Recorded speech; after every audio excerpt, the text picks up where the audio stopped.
Rawalpindi jail साबिक वजीर आजम इमरान खान दांतों के मर्ज में मुब्तला, जाती मुआलिज समीना नियाजी मुकम्मल मुआयना करेंगी। इससे कबल अडयाला जेल में एक और साबिक वजीर आजम भी इस मर्ज में मुब्तला हो चुके हैं।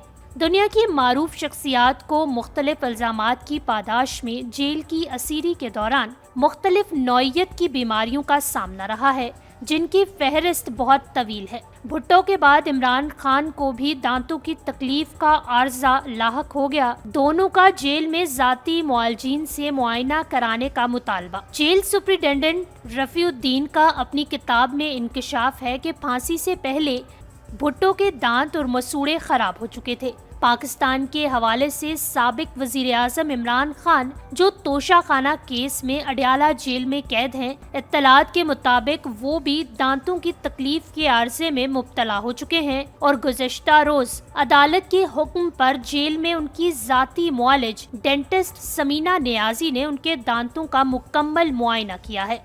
इस मौका पर सरकारी डॉक्टरों की टीम वहां मौजूद थी। ताहम पाकिस्तान तहरीक इंसाफ के बानी चेयरमैन का बाज़ाब्ता इलाज जेल में होगा या अस्पताल में, इसका खत्मी फैसला उनकी बहन अलीमा खान करेंगी।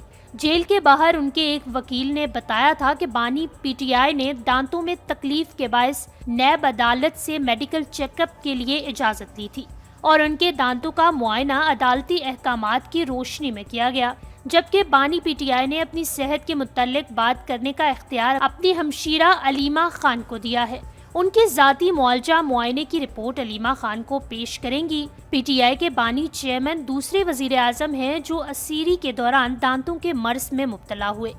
इनसे कबल पाकिस्तान पीपल्स पार्टी के बानी चेयरमैन और साबिक वजीर आजम जुल्फ़िकार अली भुट्टो, जिन्हें नवाब मोहम्मद अहमद खान कसूरी के कत्ल में मुलव्वस होने के इल्ज़ाम में कायम मुकदमे का सामना था, तो वो भी दांतों की तकलीफ के आर्जे में मुब्तला थे। दर्द की शिद्दत अजियत के बावजूद वो सरकारी डॉक्टर से इलाज कराने के हक में ना थे और ना ही मुतमईन। भुट्टो मुसलसल मुतालबा करते रहे थे कि उनके देरीना दोस्त डॉक्टर जफर नियाजी, जो माहिर डेंटिस्ट भी हैं, उन्हें मेरे दांतों के इलाज के लिए बुलाया जाए।